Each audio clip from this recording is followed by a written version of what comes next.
Elisa Lam was a 21-year-old Canadian student. She died in February 2013, and her death remains one of the most chilling and puzzling unsolved mysteries. Elisa went on a solo trip and was staying at the Cecil Hotel in downtown Los Angeles, a location known for its dark history. On January 31, 2013, Elisa was last seen alive in the hotel. Shortly afterwards, she went missing.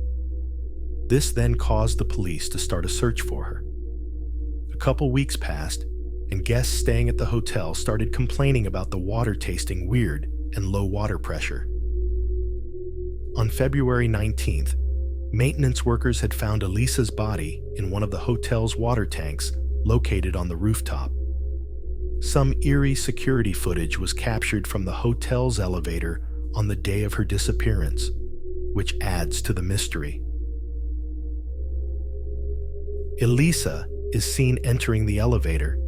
She then started acting strangely, pressing all the buttons. She then started peeking outside the elevator as if she was hiding from someone. Then she made odd hand gestures. Here is parts of the video. It can be quite disturbing, so viewers' discretion is advised.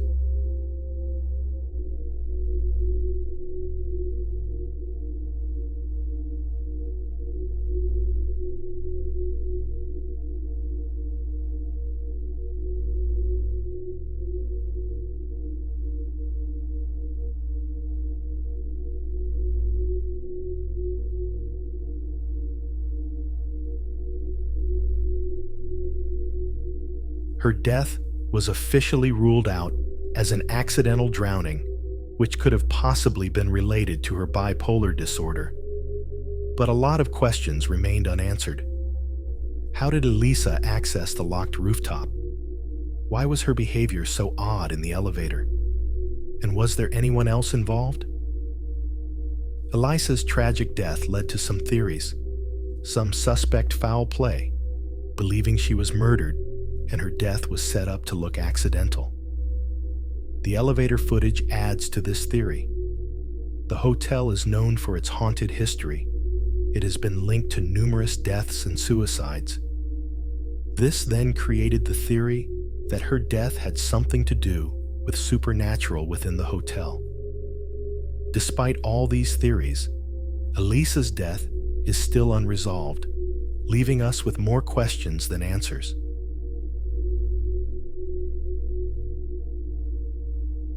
Maura Murray was a 21-year-old nursing student, and unfortunately, on one chilling night, her life took a mysterious turn. Maura was a nursing student at the University of Massachusetts Amherst.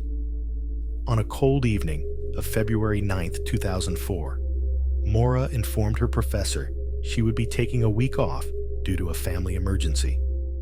She had been experiencing academic and person stress. She left the university driving her car, which was a 1996 Saturn sedan, and was heading towards New Hampshire. Around 7:27 p.m., Maura's car had been involved in a single vehicle accident in a remote town of Haverhill, New Hampshire. Her car was moderately damaged and was found by a passing motorist. The motorist called the police, and when the police arrived, they found the vehicle with its hazard lights on. Maura was not in the car. Her belongings, including her phone and wallet, was left in the car. A few witnesses reported that they saw a woman matching her description in the surrounding area, but no evidence emerged about her whereabouts. The weather conditions were harsh. It was cold and snowy, which affected the search. Despite the searches by the police, her family and volunteers, Maura's whereabouts remain unknown. Weeks passed by, and some theories suggested she may have been abducted, or she could have voluntarily disappeared due to her personal issues.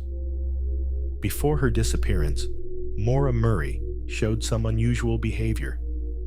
She had been acting increasingly stressed, which was evident from minor incidents like a hit and run at her university. On the day she vanished, Maura purchased a significant amount of alcohol, which her family found unusual.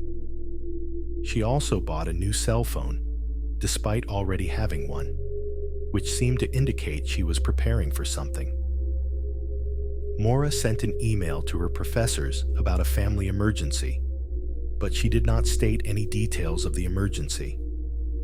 Finally, her decision to drive to the remote town of Haverhill, New Hampshire, far away from her home, was unexplained and added to the mystery surrounding her disappearance. The case of Maura Murray remains one of the most unsettling and creepy disappearances. Her family continue to seek answers, and the mystery is still unresolved.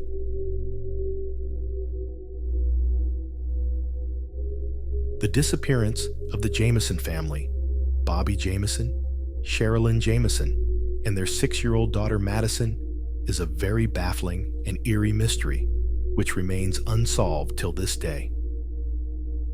On October 8, 2009, the Jamison family set out on a routine trip. They went to explore a plot of land located in the remote Red Oak area of Latimer County, Oklahoma. The family were looking to buy land for a new home, but what began as a happy outing soon turned into an unsettling mystery. Their last known sighting was in this rural area. They was seen by a witness in their pickup truck. 2 days had passed. October 10th, the family's truck was found abandoned in the remote area of Red Oak. The truck was unlocked. The keys were still in the ignition, and all their personal belongings were left in the truck.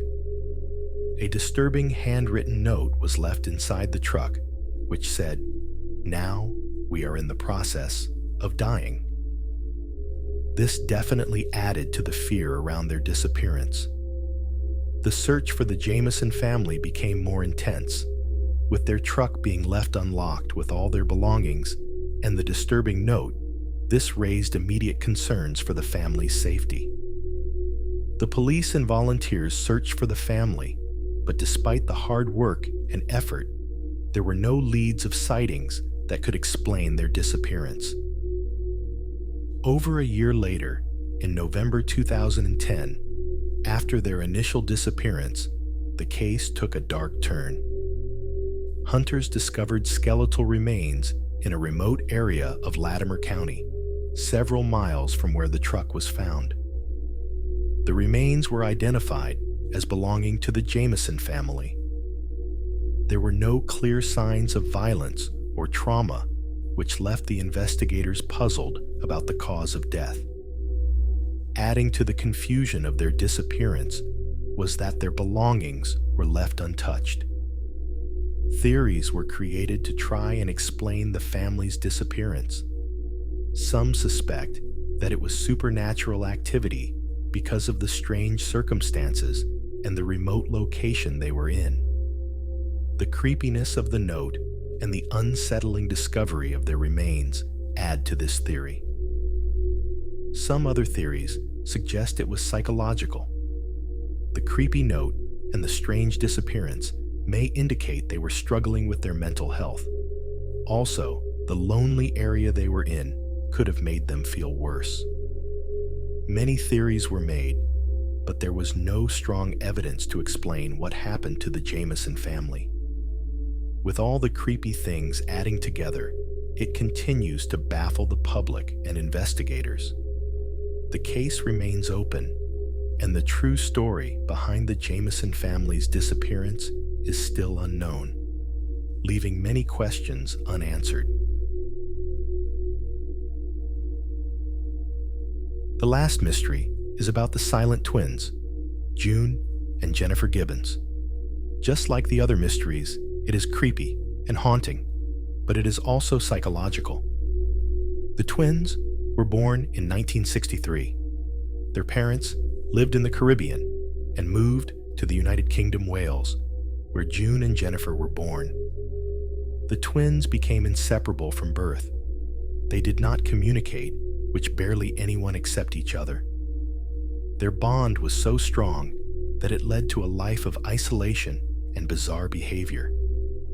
This confused everyone around them. From a young age, June and Jennifer refused to speak to anyone, their families and teachers. When they did communicate, it was in a secret language only they understood, making it more of a mystery.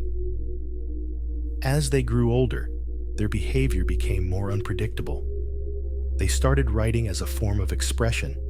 They created dark, disturbing stories. They then committed a series of crimes such as arson, vandalism, theft, and burglary. This eventually led to being admitted to Broadmoor Hospital, a high-security psychiatric facility, in 1982. Their time in Broadmoor made things grow worse. They once could not bear to be apart, began to gain feelings of hatred towards each other. Jennifer had a desire to break free from their shared existence, but felt it was impossible if they were both alive. The most chilling part of their story unfolded in 1993, when they were ready to transfer to a lower security facility. Upon their release from Broadmoor, Jennifer suddenly fell ill and died under mysterious circumstances at the age of 29. An autopsy was done, but there was no clear cause of Jennifer's death. This made many people believe Jennifer induced her own death so that June could live independently. After Jennifer's death, June began to speak and live a relatively normal life, adding another layer of intrigue to the story. The Silent Twins story raises a lot of questions about the nature of identity, the power of psychological bonds, and the potential for human minds to create their own reality. Many theories started trying to understand what happened. One theory suggests psychological bond, in which their intense isolation had caused a harmful dependency on each other, resulting in Jennifer's death as an extreme outcome of their psychological state. Another theory suggests the psychosomatic illness, which proposes that Jennifer's death could have been caused by severe psychological stress manifesting as a physical illness. Although there are many theories, none have been proven, and the case of the Silent Twins still remains unresolved. To this day, their story continues to fascinate and unsettle, leaving many wondering what truly drove the unique and tragic lives of June and Jennifer Gibbons